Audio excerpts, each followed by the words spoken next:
Yeah.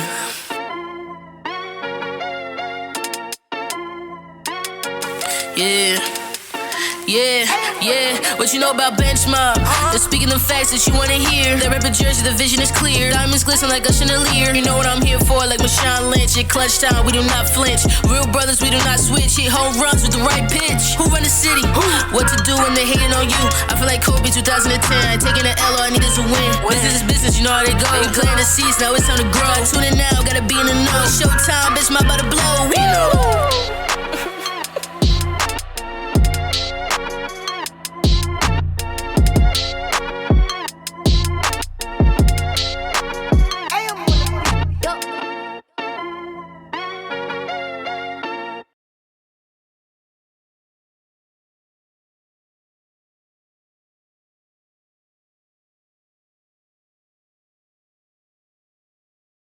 Welcome back to another episode of the Bench Mob Podcast. We are back. Thank you again to all of our followers, our listeners, our subscribers, everybody that tunes in. Thank you all for people that vote on the polls. We appreciate y'all. We are back for another episode. It's going to be a real good one. We ain't got the full squad here today, but I'm joined today by Greg, a.k.a. Mr. Hot Takes, a.k.a. Brooklyn We Go Hard, a.k.a. Mets are the best in New York, a.k.a. ain't you working for you the media relations for the Mets, Giants, and the Nets, and he's an attorney for half of the players on those teams to defend them. How are you tonight, Greg? How you feeling? Well, I could be better. If I was paid for all those roles, I'd be feeling a lot better. So that's what I'm looking for. Y'all, and y'all might be wondering who's the new face on here. We acquired CJ through trade and cash considerations. He has now been. I signed that max deal. You feel me? He has now been added to the squad. We had to make some changes for the interest of the team. That was best. So we got CJ in a trade. He came over. He actually came over in the Harton trade. That was the other parts that was not mentioned. He came over from the Harton trade. How are you doing today? Thank you for joining the crew. How are you feeling? I'm good, man. I'm good. You know, we just came off a good weekend from some football, man. I'm ready to get up into it, ready to get these hot takes going, you know, argue with Greg a little bit because a lot of the time, you know, we clash and we have different opinions on whatnot. And Greg be up here talking like he's Stephen A. sometime and not providing the facts. So, you know, I'm ready to get into it and see where it goes tonight. We got some good things coming. He just got here talking crazy. Yeah. Had to make that hot introduction after signing that Jalen Ramsey deal. You know, I'm here for a good time, and I'm definitely here for a long time. All right, we throwing out bars now. Okay, we're gonna have to have a cipher for the bench mob. Since we're talking about hot takes, we might as well start off with this one. Aaron Rodgers, as you just mentioned, great football over the weekend. Aaron Rodgers ends up losing. He now is 1-3, 1-4 in championship games. Greg does not think that is exemplary of Aaron Rodgers. Some people were questioning, is he a big game performer? Based off of his record and only having a championship, in the last 10 years, one Super Bowl win? Yeah. Greg, how do you view Aaron Rodgers? Greg, I'm eager to hear what you want to say, Greg. Oh, I mean, it's crazy, Miles ducking smoke because Miles the one who had the opposite take of this. He was talking about, I'm making an excuse. I'm going with the narrative and trying to create narratives for him to get off easy. But Aaron Rodgers he's a top 5 quarterback, easy, right? All time. Like his championship record is not a reflection of how good he is as a quarterback. As a matter of fact, it doesn't do him justice.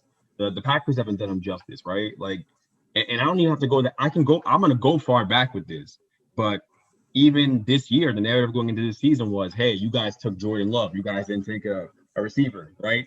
First overall. You guys could have helped him. I took a Brandon Ayuk who ended up with the 49ers, right? That would have really helped that team having another receiver who they could have thrown the ball to space the field out even more. So it's a track record, right? I'm not sure, and I'm not sure the listeners will fact check me. I'm sure. I'm not sure they've used a first round pick on an offensive talent since he's been there. Jimmy Graham was, I don't know if he's a first or second round pick. I'm not sure. That might have been the most talented player he's thrown to outside of Devontae Adams, obviously. But Devontae Adams is a 5th round pick. You know, they hit the lottery, right? So this team has not done him justice in terms of getting him weapons and allowing him to really like thrive. And no wonder he wants out of there. You don't say things like after the game, you don't go, you know, my future's up and down, up in the air, right? You don't just throw that out there if you're fully content. Yeah, you don't say it's a mystery. Exactly. You don't do that. Like if he was excited, if he was happy about the situation and he knew that he's coming back to a great situation next year, then he would have said that. And I gotta imagine that there's some kind of deal, and I could be wrong, under the table where they're like, hey, Aaron wants we need to get him a receiver next year. We need to get him another a run.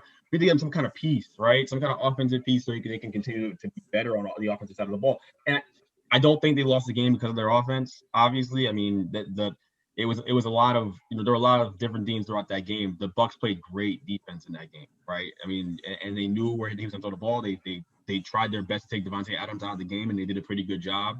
Devontae still got his. He's going to get his. He's a great player, like, right? But, you know, they needed another offensive weapon out there. They did. Like, they needed him to be another option. Valdez-Scantling dropped the ball in the back of the end zone, right? Like, those kind of things don't get overlooked, right? I know Aaron Rodgers do a pick in that game, but in every single championship game he's been in, this is a real stat. He's thrown 3 touchdowns or more, and he's 1-4. What does that tell you? Tell you the defense let him down? Tell you the coaching staff let him down, right? Like Aaron Rodgers is like the LeBron of football, right? Diet Bron. You're not gonna go that crazy. He's Diet Bron, like as talented, right? But like he gets a tough rap to lose these games, and it definitely falls at the feet of the people around him. The organizations let him down. So, I don't agree with that. And it's a fun conversation to be had about him versus Tom Brady here, right? Underlies all of this, but we're not going to, you know, we didn't go there. You asked me about Aaron Rodgers, I'll stay there. We'll get to Tom Brady. Yeah. So, yeah. Greg, notice how I'm not interrupting you, right? And the reason I'm not interrupting you is because this is something that you and I obviously agree on. Aaron Rodgers is a great quarterback, top 5 quarterback in this league, dominant quarterback, right? His record does not reflect everything that he's done over the years of his career. So for Aaron Rodgers, yeah, he's 1-4 in NFC championship games, back-to-back title losses. That stings a little bit when you're talking about a man of, you know, everyone says, oh, that's a bad man, Aaron Rodgers, you know, top dog. And he is a dog. He's a killer in this league. Great arm, you know, can fit it into tight windows. But to be that good as you are as Aaron Rodgers and be 1-4 in NFC championship games, it stings a little bit when you hear it. And that's why the question comes about is, hey, is he someone that we look at as like, and that's why he gets the Tom Brady comparison all the time. Is he someone that can really, you know, come down and you know, I'm mixing my words a little bit, but in simplest form, is Aaron Rodgers the guy that people look at and say, hey, he's a Hall of Fame quarterback, even though his record is 1-4 in NFC championships? And I would say, yeah, he's still a Hall of Fame quarterback. His stats from Sunday's game, you know, he had over 300 yards, 326 yards, 346 yards, 3 TDs. And he did throw that one interception, which is, you know, as we know, uncharacteristic of Aaron Rodgers to be throwing interceptions. But the one thing I think about when I think about Aaron Rodgers is his weapons. And Devontae Adams, that's not enough. Robert Tonyan came on early this year, got better as a tight end and whatnot. But again, he doesn't have someone on the other side of, you know, Devontae Adams. They don't have that slot receiver like many of these other teams do on top of their one wide receiver, their X receiver on the outside. You know, he's playing with just Devontae Adams and saying like, hey, if they take away Devontae Adams, like I'm hitting that check down. You know, he's hitting Aaron Jones out of the backfield and whatnot. So for Aaron Rodgers, am I disappointed that his record in championship games is what it is? Absolutely. But at the same time, can I fault him? Is it his fault just because of what he does throughout the regular season and everything that he does, the numbers that he puts up? I don't think I can really fault him for that. And it sounds like, hey, I'm saying one thing and then saying another thing, but at the same time, when you don't give a quarterback weapons and you expect him to come into these championship games and take over, he can only do so much. Like he did throw 3 touchdowns. Like at some point, it's got to come back on the defense, and the defense got to hold up and be able to get a stop on the Bucks. And the coaching staff needs to know the right situation for the defense, who to get in there, who to take out, and whatnot. Aaron Rodgers is a bad man. 1 interception isn't going to lose him the game. He did throw for over 300 yards, 3 touchdowns. At some point, you got to get the man some help if you want to change the situations. But Greg, going back like in the past years as well, last year, again, same type of situation, the NFC Championship game, threw for over 300 yards. I think he threw for around like 320. Another two touchdowns, but he also threw 2 interceptions. And the thing that I took away from this game with Aaron Rodgers that I tend to see from him in the playoffs is he gets off to a slow start. He doesn't come right out the gate hot, and he doesn't like the team gets into a really slow start, and at times they look like they're really struggling to get something going. And I mean, you can make the argument that it's nerves, right? And we don't know, but at the same time, last year's NFC Championship game, all the touchdowns that they scored came in the second half. This, you know what I mean? This fast start isn't like them in the postseason for whatever reason. In the regular season, they come out the gates, they put touchdowns on the board, opening drive. But again, at some point, you gotta look at Aaron Rodgers for what he's done over his whole career, and not just in these championship games. It's unfortunate, but at the same time, like he's still a bad dude at the end of the day, and he'll make a lot of people pay next year wherever he goes. Are y'all picking? Now that we got to talk about it. Are y'all picking Brady or Aaron Rodgers? If y'all got a championship game to go to right now, are you going right now, Brady or Aaron Rodgers? Aaron Rodgers. I'm picking Brady. Okay. You said Aaron Rodgers? Yeah, I think Aaron Rodgers. You tell me why you're taking Brady. Tell me why you're taking Brady. I'm taking Brady because Brady's been in that situation time and time again. Brady is someone that's a killer. We want to talk about real killers. All right, we gotta clarify here too. Are we talking about with the squads that they currently have now, or are we talking about like if they? Who do you want leading? I think who do you want leading your football team, regardless of who they are, who's around them? Who do you want leading your football team in the championship game? That's the way you want to frame this. And if you frame it that way, the answer is easily Aaron Rodgers. But I'll let you go ahead. Yeah. Yo, it's crazy too because I'm still gonna say Brady, and here's why I'm gonna say Brady. Just based off of his resume alone and what he's been able to do. Yes, he's been with Bill Belichick, right? He's had a great coaching staff and Josh McDaniels as his offensive coordinator. He's had that consistency of having them two in that same position throughout his career where he was able to get comfortable and they were able to let him get in a rhythm and be able to make decisions on his own because, they had that type of relationship. Despite Aaron Rodgers, like I said, being a bad dude and a killer on the field, being able to fit the ball in the tight windows, throw it deep, and even move a little bit. We saw him in the postseason, hit that pump fake and then run it into the pylon. But Tom Brady, even though he's slow as dirt, there's just some calmness about him where he feels like the moment isn't ever too big enough for him.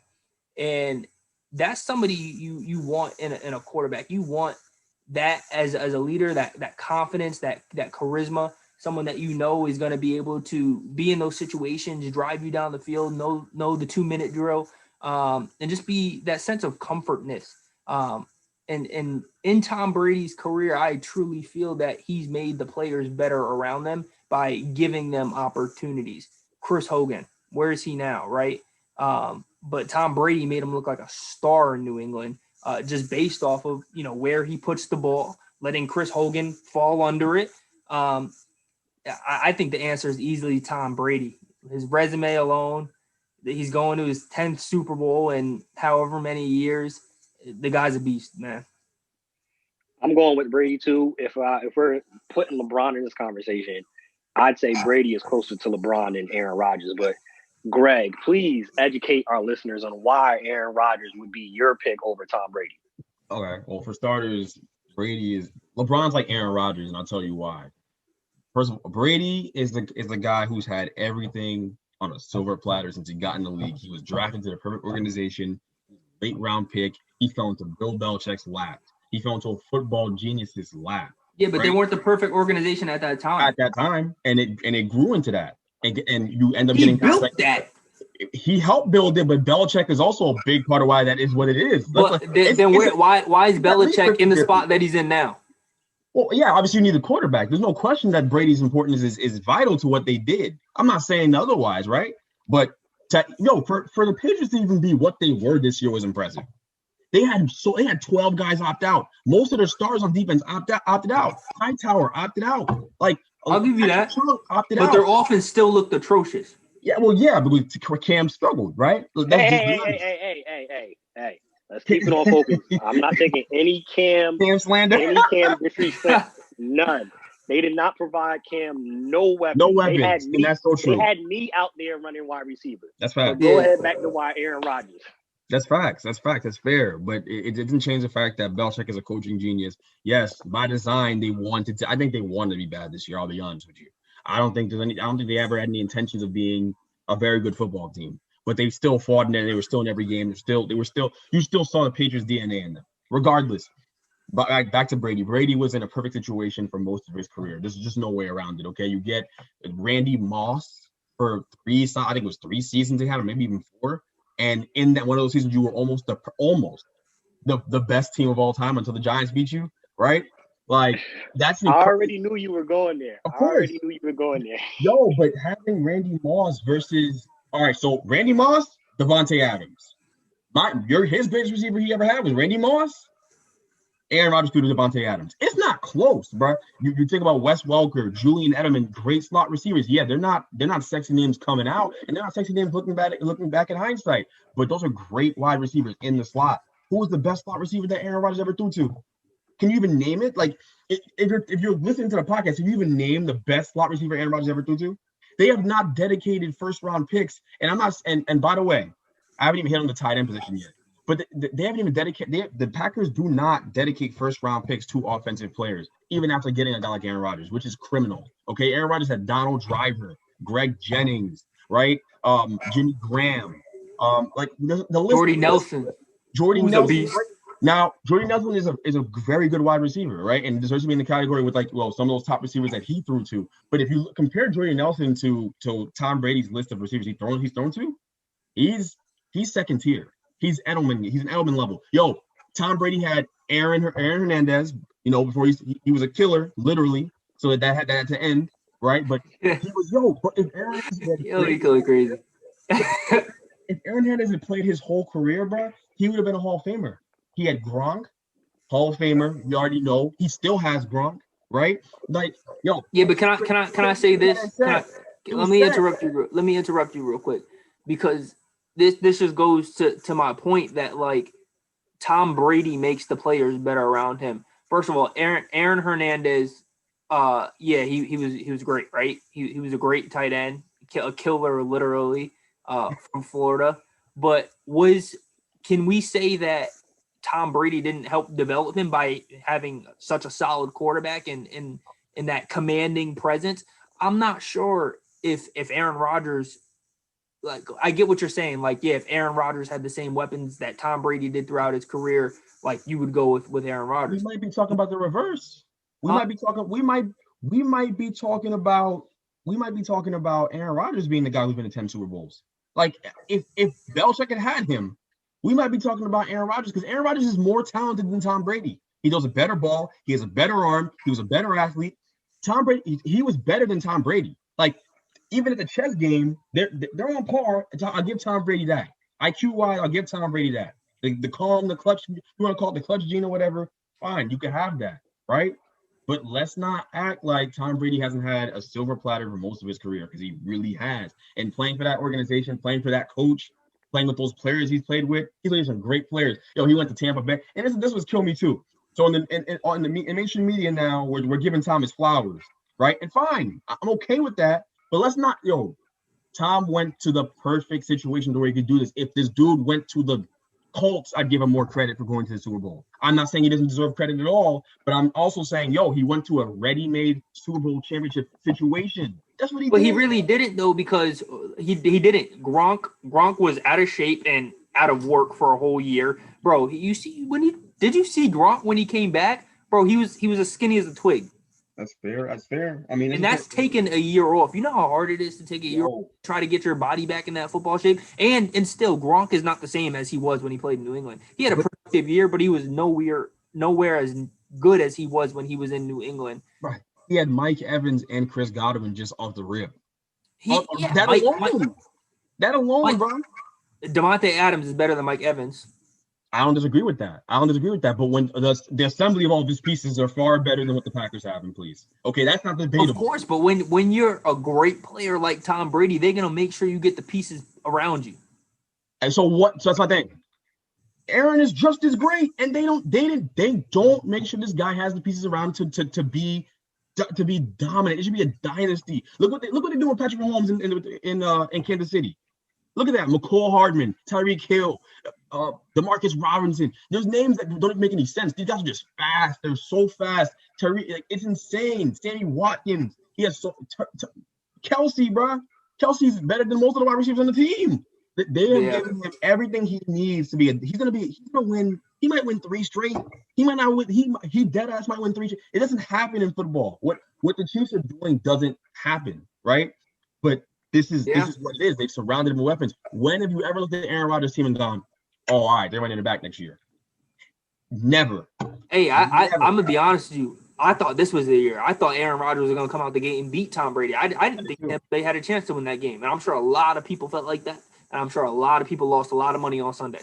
I did too. And the way Tom Brady played, he tried to gift wrap the game and give it to Aaron Rodgers anyway. Can you do 3 picks, bro? It was 3 picks, Antonio. It was 3 picks, right? Yeah. 3 picks, and they were all his fault. I know we have to talk about the idea that when a receiver's hand touches the ball, they should catch it. That's ridiculous. Okay, Mike Evans 6'5". If you're overthrowing Mike Evans, you do that ball high as hell. So there's no other way around it. Brady wasn't good. Brady wasn't good against the Saints. Brady wasn't good against the Bucks. Brady about to get washed against the Chiefs. I hope people understand. It's going to be ugly. It's not going to be a good game. There's a reason why I wanted Aaron Rodgers to go to that game, because it'd be a way more entertaining game. Brady about to get washed. Yeah, I don't know if they're gonna get washed, because look, they got 2 weeks to get it together, 2 weeks to get on again, build that chemistry that they've been building all season, get on the same page, come up with a good game plan. The Chiefs' defense is not as good as Tampa Bay's defense, in my opinion, this year. Typically they're 10 times better, but I don't. Tom Brady's played against them before. He's played against them earlier this year. He knows what he's expecting. He knows what he's going into. I wouldn't count them out just yet. Can they keep up is the question, because no one keeps up. The Bucks aren't going to stop them from scoring 30 points. I don't know. I definitely think they could limit them a lot with Antoine Winfield coming back healthy. Antoine Winfield not tackling Tariq in open space, bro. They're going to get killed. We got another week before the Super Bowl come up, so we're gonna really have a time when we break it down next week and we make our picks. So I don't want us to choose our picks yet. I think though we are going to choose the same team and just be like, what score we're going to choose. Ain't nobody choosing the Bucks, man. Come on. let's get that out the way right now. No one is choosing the Bucks over the Chiefs. But all right, let's move on. All right, speaking of greatness, we mentioned Brady, we mentioned Rodgers. Speaking of greatness, this past week, Steph Curry passed Reggie Miller on the all-time three-pointer made list for number 2 now, just chasing behind. Who was he chasing behind? Ray Allen, right? It's Ray. Ray Allen. Yeah, he's just chasing behind Ray Allen. Nobody on this show, nobody listening, has any thought that he won't get it. So we're not even going to talk about when or how long it's going to take. He might. It's going to be next year. Exactly. We know that's going to happen. But decided to do this on the show. We're all going to take our turns and decide our Mount Rushmore of shooters. Just shooters. Mount Rushmore shooters. Now, for those that are listening and those that view this, that means 4 people. We've had guests on the show and asked them for Mount Rushmore, and they gave us 5, 6, 7. Mount Rushmore is 4 people. All right, so when we get 4, where was the 5th? 4 people is Mount Rushmore. Greg, you could start off with your Mount Rushmore of shooters. You're using current players, right? All time. all-time Mount Oh, Rushmore God. shooters. Steph Curry. Steph Curry. It's the easiest first pick of all time. Steph Curry. He's Okay. the greatest shooter of all time. Off the dribble, off pin downs. He does it anything you want to do, any way you want to get the shot off. He's gonna get it off. So that's what makes him the best shooter of all time. And it's Ray, it's Reggie. There's a lot of great shooters in the history of the game, and guys that you don't even think about that don't come to mind. But you're talking about the greatest pure shooter of all time who can get his shot at any situation. Steph Curry. Quick release. He's the perfect shooter. He's exactly what you want to be. So yeah. Steph Curry. Who's your other three? Okay, we're going all through. Okay. So Yeah, I heard you say Ray. I heard you say Reggie. Ray is my second. I think he's just a machine, shooting the ball. And he was doing it off the bounce too early in his career. I think people don't really realize about Ray. Ray was like that, like pull up game. He was just a really great shooter, mid range, 3-pointer, all that. So Ray's my second. If I'm going to my third, yes, Reggie would be an easy selection, and Reggie is definitely up there. But I'm gonna go with my third being Clay. To be quite frank with y'all, Clay is different. Clay's different, and people forget it's been 2 years since we've seen him play, basically. But man, like it's off the bounce too. He has it off the bounce. It's not as flashy, but he gets his shot off. He's so efficient. So I'm going with Clay, third, and then my fourth selection, my fourth spot. Oh, obviously Reggie's all-time great, right? Man, I'm surprising people, bro. I'm gonna go KD as my fourth greatest shooter of all time, bro. KD is like that, and it's like that. And you know why?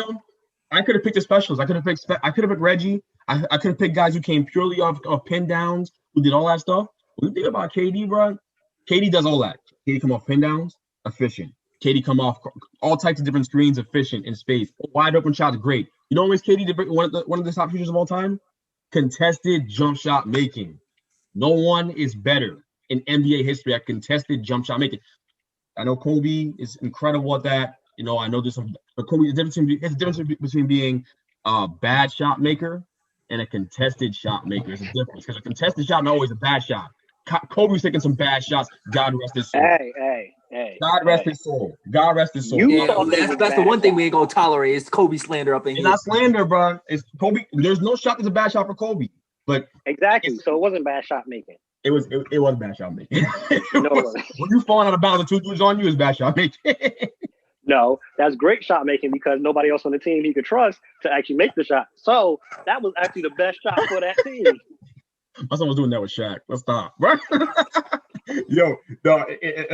In all reality, though, like that's why I think KD.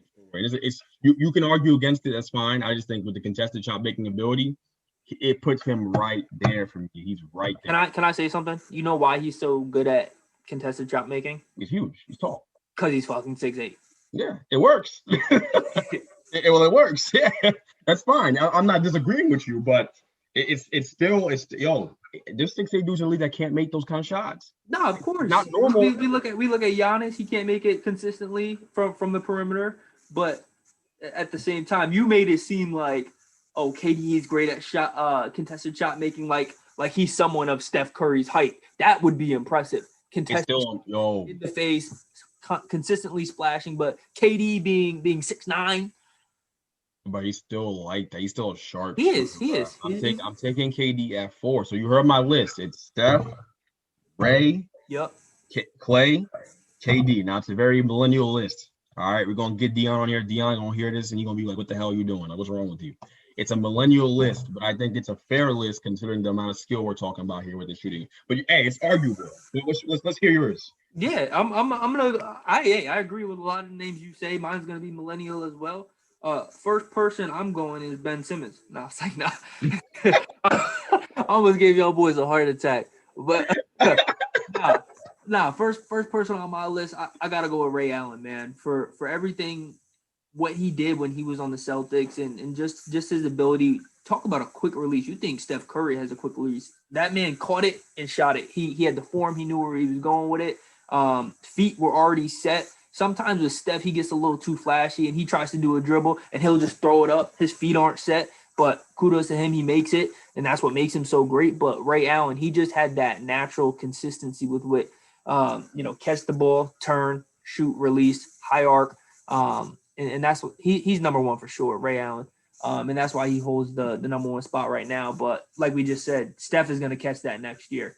What was it, like 2 years ago? Let's talk about the year that Steph was like fully healthy, right? 2018 season, because last year he was banged up pretty much all year long with the hand injury and other injuries as well. So I wasn't even looking at his stats for that. But I think the only person who had more 3-pointers that year was James Harden. And Steph was behind James Harden with like 350 something. So imagine if Steph does 350 this year, 350 next year. He's already way past where Ray Allen is. Ray Allen's only leading him by 300 something right now. So I mean, Steph's a dog. Steph's a killer. And the one thing So he's your number 2, just to be clear. Steph's my number 2 for sure. Just what he can do off the dribble. Steph will come up the court, mix somebody up, do a spin move, not even have the rim in sight, throw it up, it's a splash. Like it's so easy for him, and he's just so unorthodox with it. And I think that's why like he's been so praised coming out of Davidson, just because he does things so differently. And I think over the years we're already starting to see it a little bit with Trey out of ATL. Think more players are going to start playing like that, especially these smaller players. You know, they're going to be quick, shifty, and able to shoot off the dribble really quick. And, you know, I hope we see more of that type of play from these guards over the years. But Steph number 2 for sure. I'm going to have to go with Reggie Miller for number 3. You know, Reggie was the same type of way, man. Talk about someone with the Kobe mentality. Just that dog in you, that grit, knowing I'm gonna take it to your ass every single night. I'm gonna pull up from anywhere. I'm gonna have to go Reggie for 3, and then for number 4, this is a tough one. Because there's one player I want to say, and I know Greg gonna get on me for this. He gonna be like, "What?" He gonna be like, "What?" So I'm gonna say it. I'm gonna say Damian Lillard. And the reason I say Damian Lillard is maybe he's not. I'm gonna say it right now, he's not as consistent as Steph. He's not as consistent as, maybe shouldn't even be mentioned in the same category as them, right? But the thing I respect about Damian Lillard, he pulls up from anywhere, and a lot of times when he pulls up, it's going in. And you want to talk about contested shots? It's my opinion, Damian Lillard number 4. Oh, I actually don't mind it. I don't mind it, bro. It's not Mine that. gonna be a little different. Of course, I'm not even gonna have the discussion. Ray, Steph. Already said Ray Allen, Steph Curry. Mm-hmm. My final 2 is a little different, just to throw a little wrench in there, have a little different list than everybody else. Nice little content. I'm gonna throw JJ Redick in that mix. JJ Redick consistently been shooting all the way back to Duke. Mm-hmm. Is he as lethal as a Steph and off the dribble? No. But JJ Redick's coming off them screens, or now what he's been doing the last 3-4 years, he'll run full speed, catch it, lean into the left, shooting it to the right.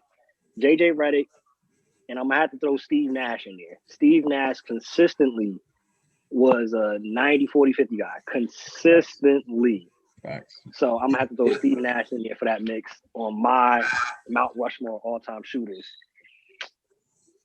Oh, so we mentioned greatness. We mentioned the shooters. Kobe came up. Why can't I think of the word? The anniversary. There we go. The anniversary of Kobe's death was this week.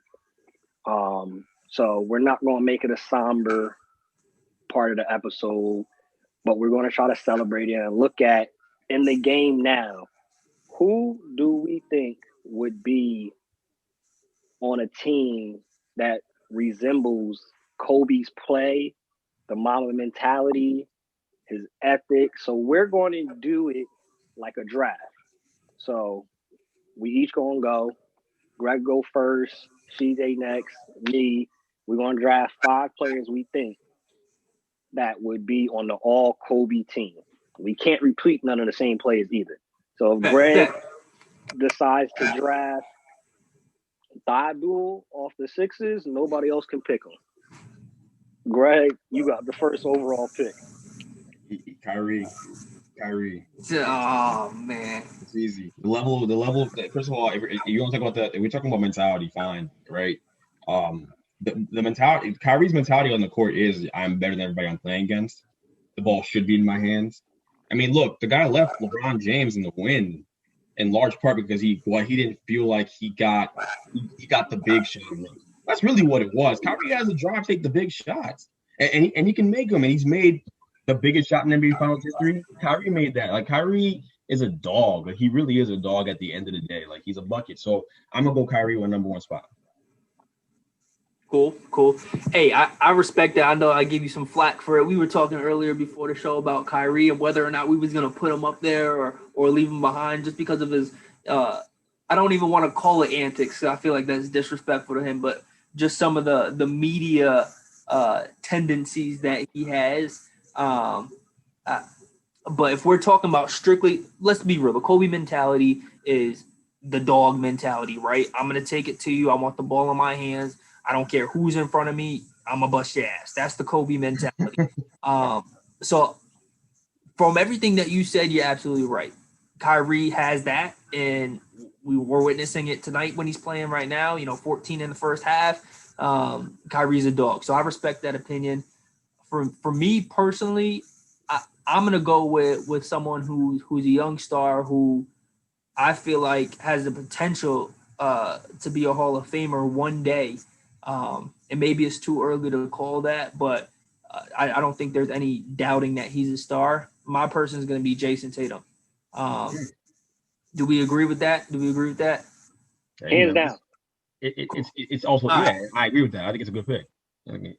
Yeah, Jason Tatum, man. I mean, talk about what resembles Kobe's play. And I know for Kobe, when we think about Kobe, yes, we think about dog mentality, taking it to you. But Kobe had that sweet game where he would drive. You think he's taking it to you, pump the brakes real quick and have that fadeaway jumper. And Jason Tatum, I feel like has mastered that.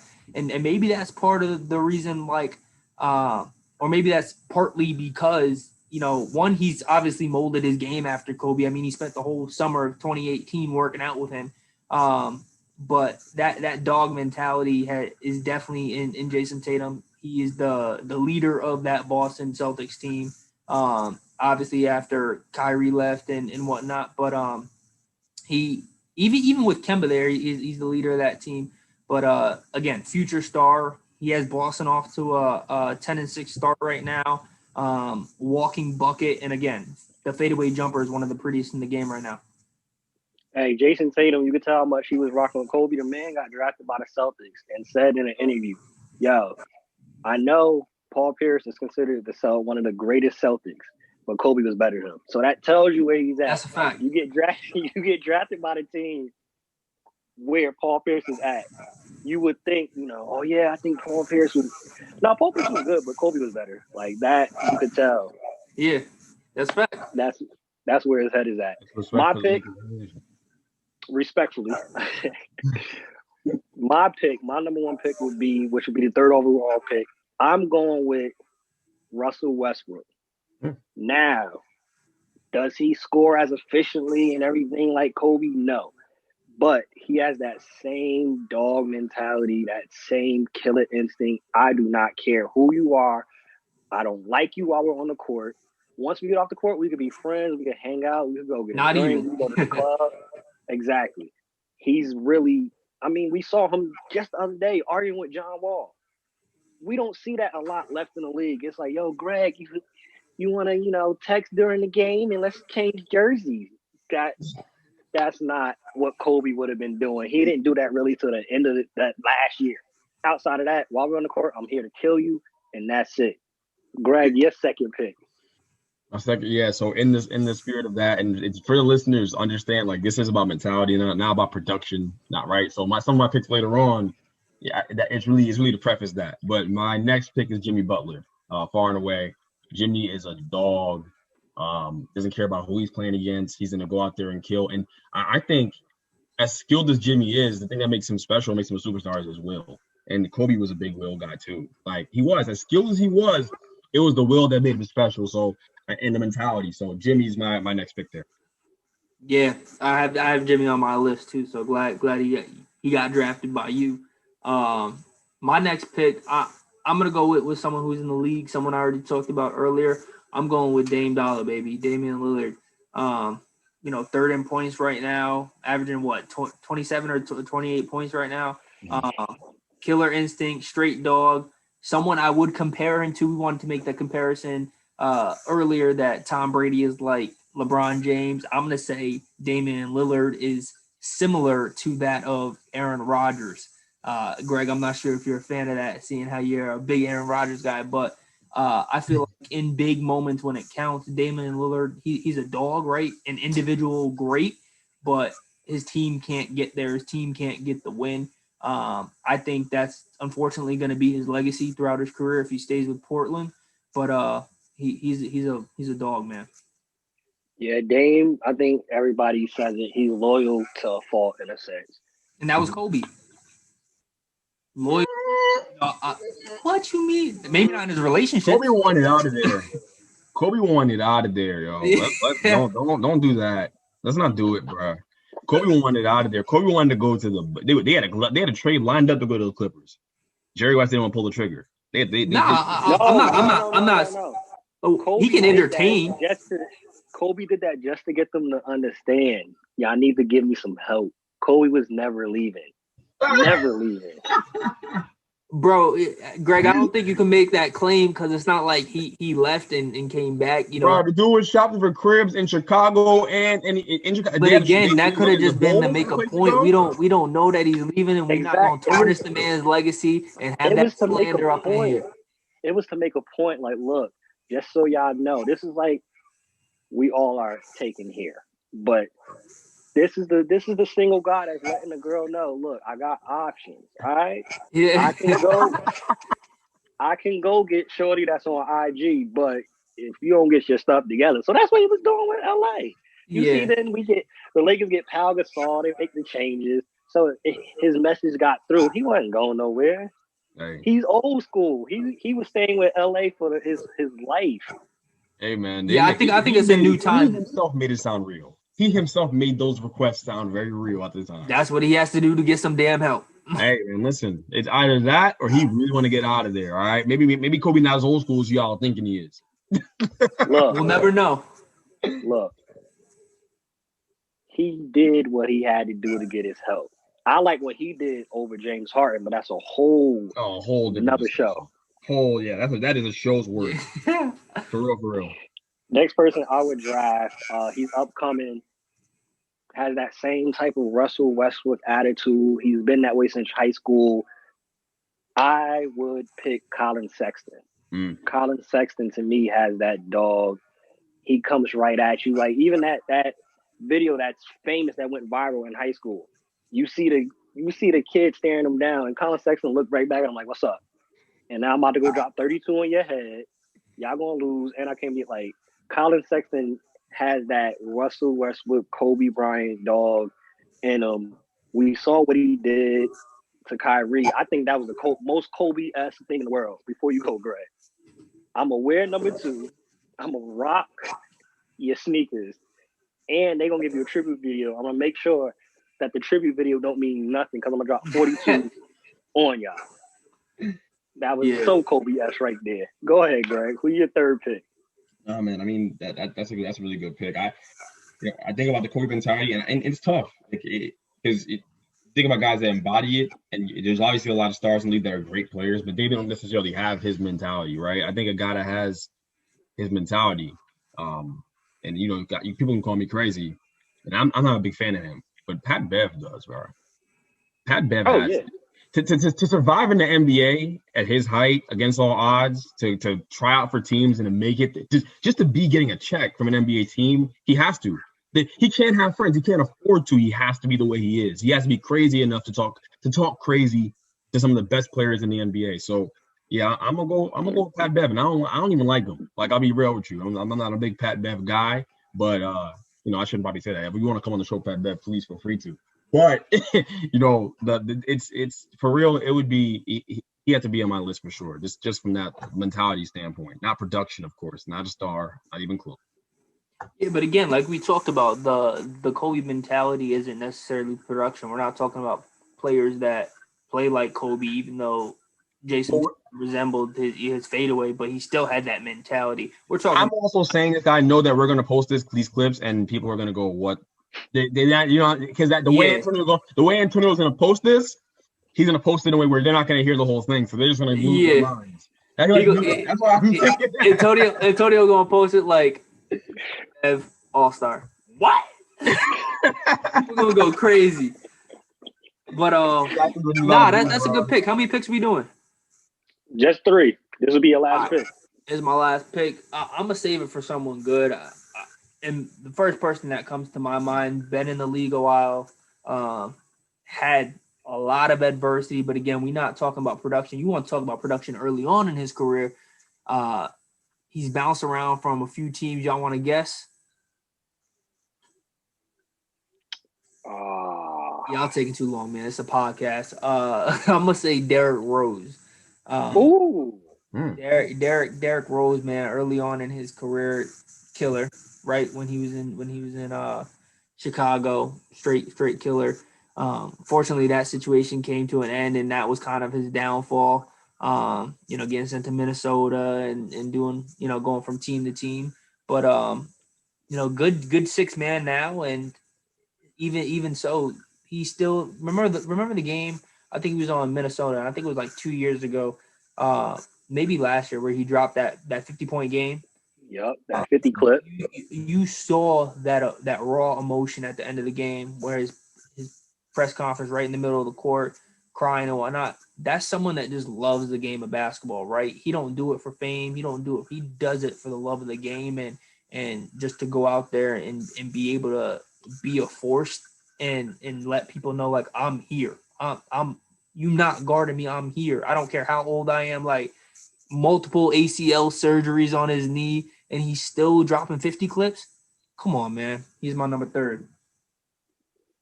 For me, my last pick is going to have to be DeMar DeRozan.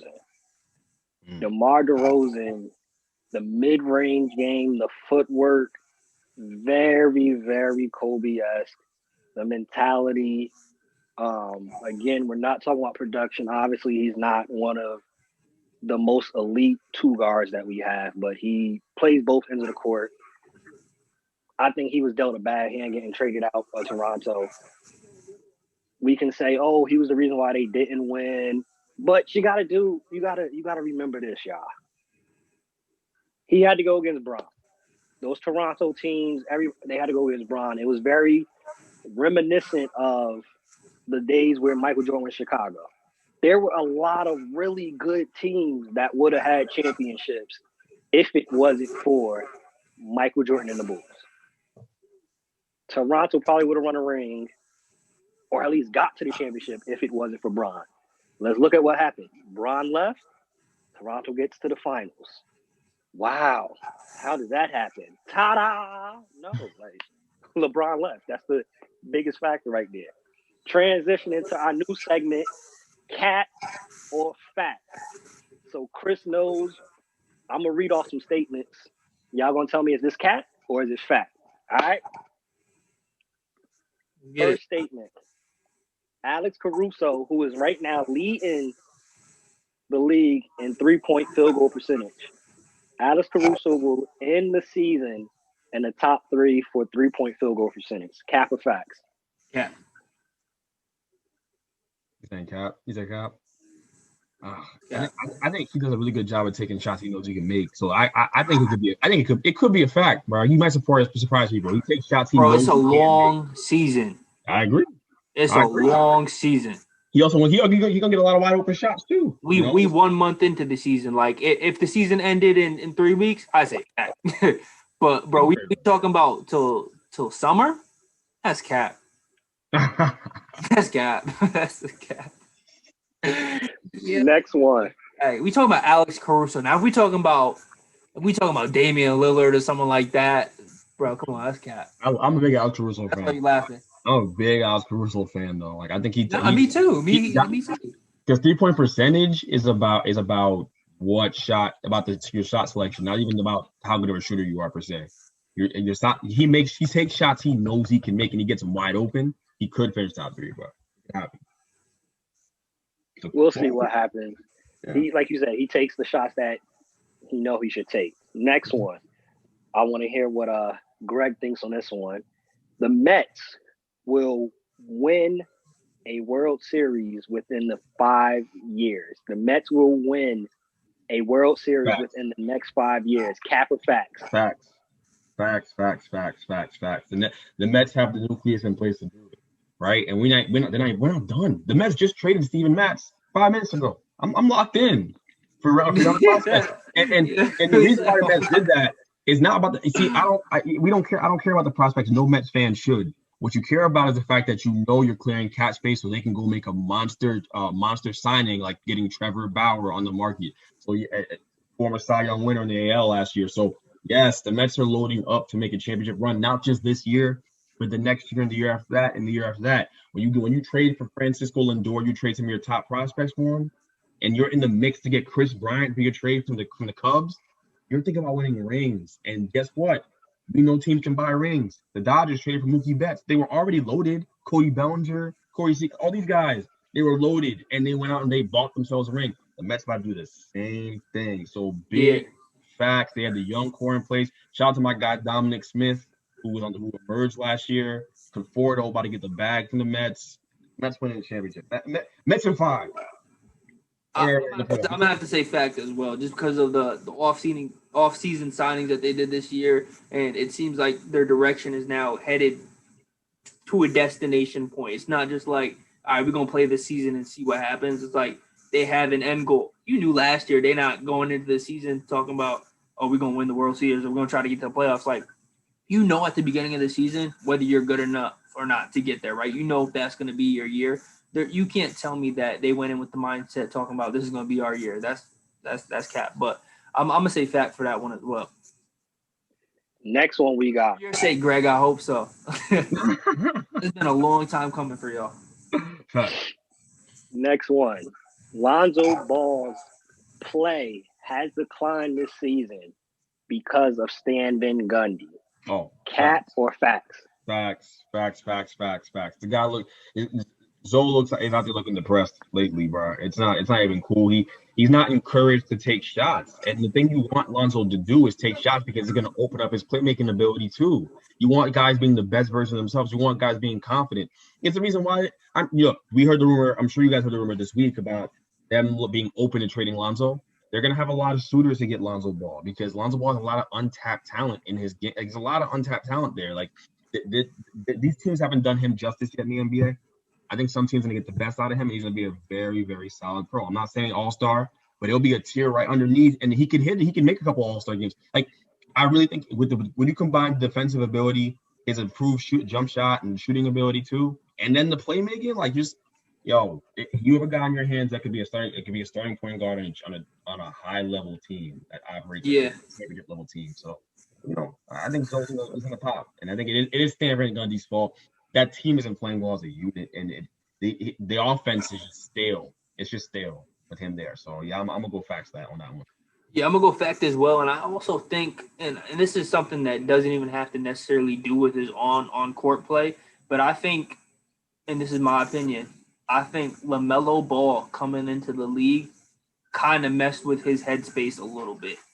All of the outside noise of LaMelo's already better than Lonzo, he's hearing that. He's watching. He's following. All the sports accounts on Instagram. He's watching the sports segments on TV and whatnot. The hype has really been around LaMelo Ball this year, understandably. Great passer, someone with so much young potential. But I think that's kind of messed with Lonzo's headspace a little bit, and maybe why he's not playing the best. But I do agree with Greg. I think the best thing for Lonzo would be a trade. And they were talking about already this week that he could get traded to the Warriors, the Clippers. He's definitely going to have a lot of potential suitors. But all-star, I'm not sure we're talking all-star. Do I think maybe a year or two of his career, or maybe a few years out of his career, hopefully he gets to the all-star games? But I think Lonzo in New Orleans is over. pretty soon. I agree.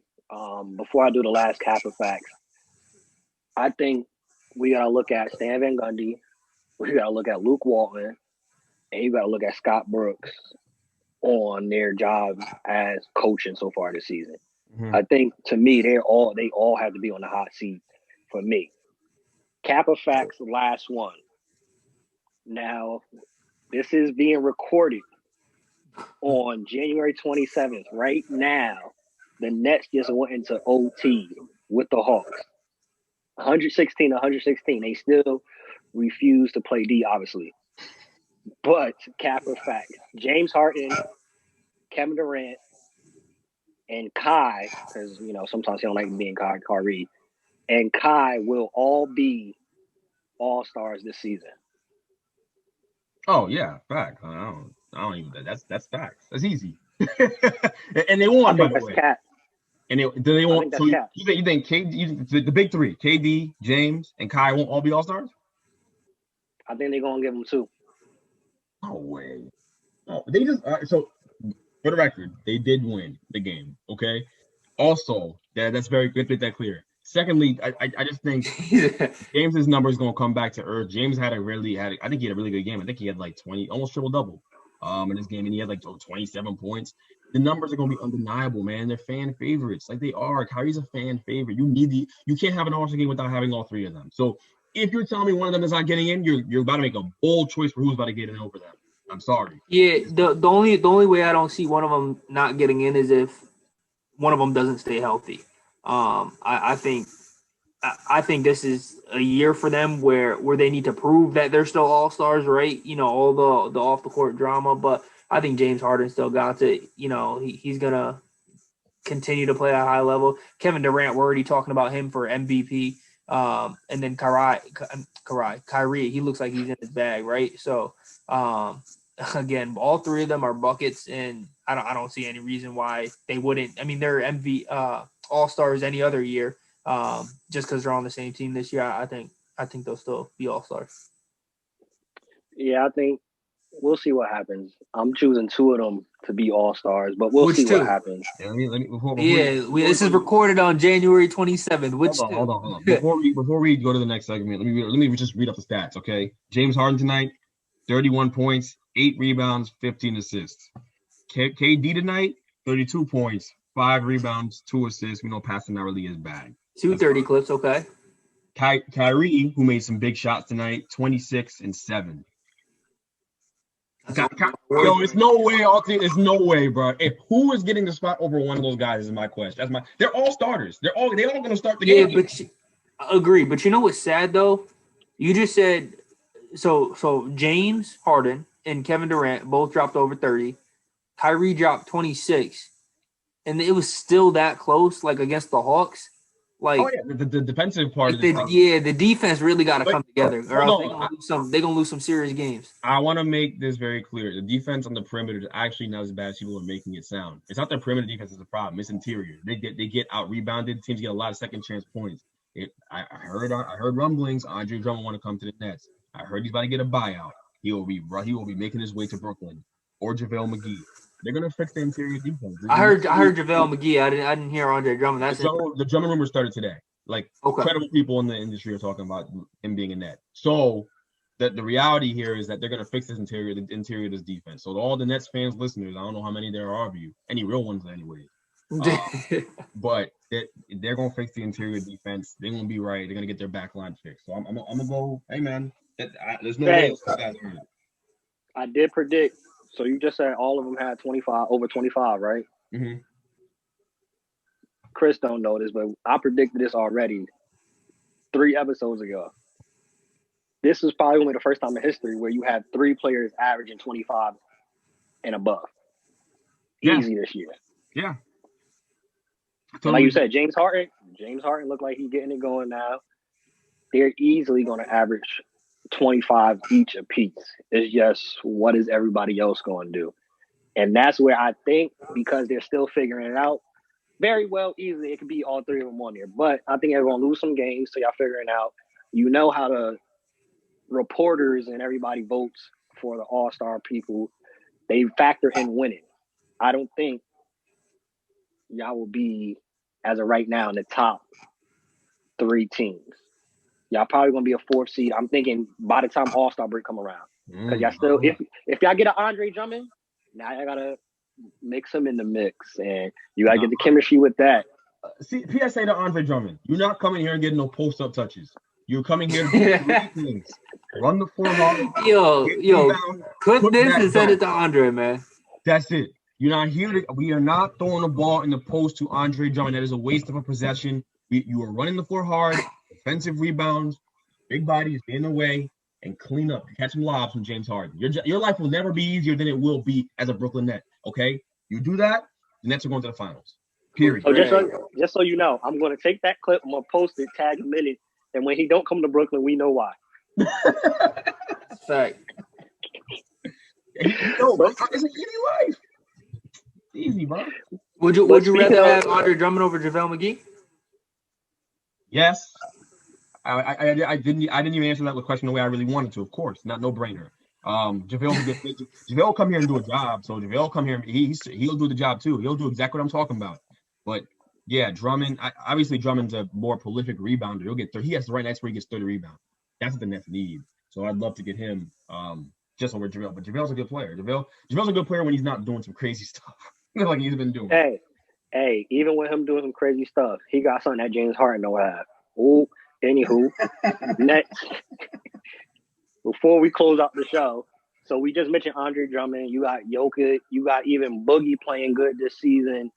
Do y'all think, you got Embiid, obviously, do y'all think that we will see 2 parts? The big man, traditional big man, coming back into the league. And with that being the case, though, that is not that many big men. Can a big man, such as Giannis, such as an Embiid, such as a Rudy Gobert, can they really be defensive player of the year when there's not that many big men that they have to guard? I like that question. I like that a lot. Yes. But not the traditional big man you're talking about. Not DeMarcus Cousins. Definitely not Jokic. Jokic slow as molasses, so no. But a guy like AD deserves to be defensive player of the year the last 2-3 years in the league. It's been easy because he guards every single position effectively on the court, right? Like, and I think the big thing about defensive player of the year in that whole discussion is that you give the award to guys like Giannis, and Giannis is a great help defender, right? Like he's a great help defender, and that's the issue you tend to run into. So I mean, what do you value more as a team? Help defense or guys who can get on there, who can play great help defense, but also guard in isolation situations, guard out the pick and roll. There is no mismatch for me. I can guard everybody. It's a pretty easy answer. The idea that AD hasn't gotten defensive player of the year is insane. So if the question is that a traditional big man, whether or not they can win it when all they do is guard bigs, the answer is no. I mean, the answer should be no. The answer is yes because of the way they vote for it, because they really value help defense for some odd reason. But I'll be honest, like to me, it's not even close. Like Giannis be ducking smoke on defense. It's for him, it's easier to come over and get a block when a guy's driving past his man, right, than it is for you to be in ISO, be against Kyrie in ISO, in stance, and have to guard him, right? Much more. One thing's more difficult than the other. So you should be able to do both if you're going to get a Defensive Player of the Year award. There's just no question about it. I think AD is the anomaly though. AD is the anomaly. Which is why he should be without question Defensive Player of the Year, right? Him or even Ben Simmons, and Ben Simmons does both. He does both really, really well. So he would be a guy that you could look at and being a Defensive Player of the Year candidate not just a candidate but a winner one day. So My bad. I'm getting caught up watching this last seconds of the Lakers game real quick. Lakers up by 1. But yeah, Greg, I agree with everything you said. A lot of the things that Giannis does is the reason he gets a lot of blocks is not because he's following the guy from the perimeter to the lane. It's that help defense where someone's already driving and going up, and he's coming down from the baseline and getting involved up in that. For Defensive Player of the Year this year, I don't know who's in the front runner. You think it's AD for you? I think AD's been deserving of it every year. I think it's not much different. The Lakers have a top defense in the league. I know they just lost tonight, but good things to come to an end. They were 10-0 on the road, but you don't go 10-0 on the road without playing great defense. And AD's the key, the catalyst of that. He's the reason why the defense works, right? So yeah, I think AD's the defensive player of the year easily. He's the best defender, best natural defender in the NBA outside. And Ben Simmons is this close second. I think he does really, really well at an elite level. It's about that and playmaking are the two things that make Ben Simmons stands even have a place in the discussion. If Ben didn't play defense, he'd just be a waste of space. But he plays great D, so and that makes him valuable. So I think that he'd be my guy. He's my number one option right now. I mean, for me personally, I don't see it. It has to be a perimeter guy that I think needs to start winning Defensive Player of the Year again. Because when you look at all the perimeter guards that you got a Tobias Harris who just hit a game winner. You got Damian Lillard. You got Steph Curry. You got Devin Booker. It's so many different guards and people on the perimeter, way more than big men. So for me, for example, AD, I agree 100%. But somebody like Rudy Gobert, there's no way in the world. I don't no way in the world, because when you switch Rudy Gobert, he's not. Now, we're not saying AD is going to slow down Kyrie, but AD does a way better job on the perimeter than a Rudy Gobert, than a Giannis Antetokounmpo. Does a way better job. Giannis be ducking smoke. We know the vibes with that. To me, it got to be perimeter guys. It can't be right now in this league right now. It can't be outside of AD. No big man should be in that conversation for Defensive Player of the Year. I don't want to see Rudy Gobert's one more name up there ever again. And Giannis, I don't want to see him on an award for nothing. Till he get a chip, he's not on an award list for MVP, rookie. No, nothing. No, most improved. He could be on a list to do like, he gave a lot of charity. Outside of that, I don't want to see Giannis' name for nothing. Yo, I don't think you're wrong. I think we all agree it's certainly harder to guard players on the perimeter, especially to the fact that you just alluded to all these game winners and just like the outside game. There's more room, more ways to get fancy with it when you have the ball in your hand and you have that much space around you. You can be ISO'd out and whatnot. So it's definitely harder along the perimeter. But to say that a big man doesn't deserve it, are we going to take it that far? I am. And players like Rudy Gobert. No, I'm not going to say Rudy Gobert does not have a place in that defensive team for the Jazz. I'm not going to go as far as Shaq and say the slander he's been throwing towards his way. And again, on that situation, if I'm presented $300 million, $200 million, am I going to tell my boss, no, I don't deserve it? No, I'm going to take that $200 million. You think I'm worth $200 million? Shoot, I'm going to take it. I think Rudy Gobert knows in his heart of hearts he shouldn't be paid more than Donovan Mitchell. But hey, if they want to offer me that, I'll take it. But outside of AD, and maybe even Joel Embiid, I'm going to give him his credit. He has been balling out this year on both ends of the court. We see how the Sixers play without Joel Embiid. So players as such, I would put in that Defensive Player of the Year conversation. But I think with how lethal it is on the perimeter and the rule changes, if you if you did what Lance Stevens did, you blow in somebody's ear, it's a foul. I think it's harder for somebody that I guard James Harden. Go see somebody that has to play defense against the Brooklyn Nets. That's all perimeter work. It is. KD, who wants to take their turn? KD, take your turn. Kyrie, take your turn. James Harden, take your turn. You're gonna see AD guard all three of them and be relative and be pretty effective. Like maybe outside of KD, he'll annoy KD enough. He's tall enough to affect the shot really. So AD is just that good as a defender. I really do think he's the best defender in basketball. And again, like you said, it's a perimeter guy. I think that AD's a hybrid. He's an anomaly, like you said. And then Ben's a perimeter defender, but he can also defend in the post too. Strong enough to defend down there and big enough to defend down there. So you're right. It has to be a perimeter guy because the game's so guard oriented that if you can't guard guards, right? And ISO situations are off of screen and rolls, then what are you really doing? Like, being a great help defender was good in the 90s and 80s when guys were in the skill. And that may be a hot take. That may be a hot take. I don't know. I'm gonna get some older dudes mad with that one. But nowadays, how skilled as these guards are, right? Like, you need to be able to guard in ISO situations. That's more valuable to me than you being able to come over and help in a block and just block the shot. Like a Clint Capela does with 10 blocks. Valuable, huge. But I think it's a 60-40 split. You need to be 60%. You need to be able, on that 60 side, you need to be able to guard guys in ISO situations. If you can't, It's like you need to be able to hold your ground. You're not in the conversation, you can't do it. That's just the way I look at it. I think Antonio was saying the same thing.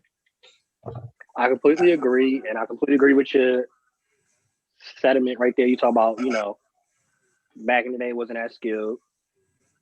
Nobody want to say it, but when you look at Wilt Chamberlain's stats, I mean, when teams were shooting as a team, they were shooting 15%. I could get 80 rebounds. You feel me? Like, they couldn't shoot back then, so it wasn't the same. It wasn't the same, but y'all already know the vibes, man. This is another episode of the Bench Mob Podcast. We have a new member on the show that did his thing on this show. You feel me? But y'all know the vibes. If you stay ready, you don't have to get ready. Bench Mob, we out. Peace. Peace.